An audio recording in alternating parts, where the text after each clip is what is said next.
Bakit nga ba paborito nating lutuin ang champurado kapag maulan? Masayang araw mga inay! Tag-ulan na naman nga, kaya alam nyo na, luto tayo ng champurado. Pero this time, subukan natin gamitin itong 7-in-1 Choco Mix ng Glorious Blend. Tara, simulan na natin.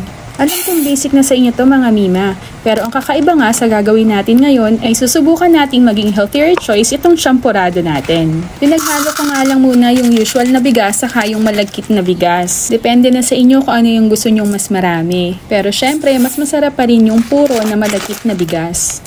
So hugasan na nga natin yung bigas na parang magsasaing lang tayo. Kayo ba, ilang beses nyo hinuhugasan yung bigas bago nyo isaing? Kami kasi 2 beses din yung huli, yun na yung tubig na pansaing.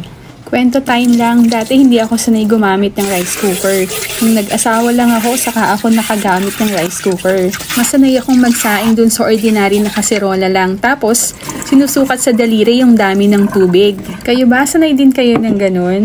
Yung iba yata naglalagay pa ng asin saka suka sa sinaing nila para hindi mapanis. Sa amin naman walang ibang nilalagay.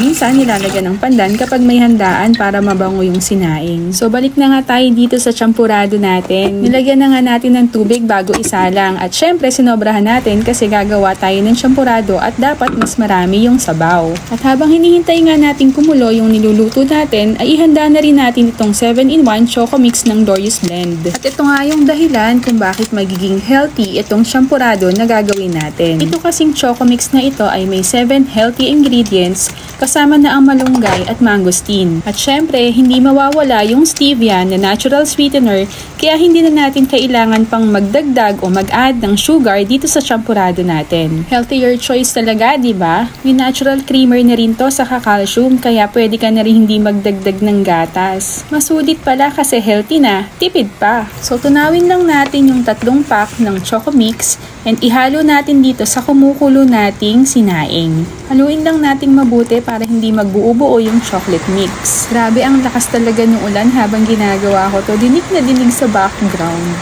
At heto na nga, intayin lang natin kumulo ang ating champurado at tapos na tayo. Meron na tayong masarap na champurado na ginamitan ng 7-in-1 Choco Mix ng Glorious Blend. Syempre, hindi kompleto ang champurado kung walang katernong dilis o tuyo. Kaya ayan, luto na rin tayo. At finally, luto na ang champurado at ang ternong dilis. Oops, wag nyo nang i-judge yan. Alam kong sunog, kaya ayan, meron pang second batch. Try nyo na rin to mga inay. Yun lang, bye!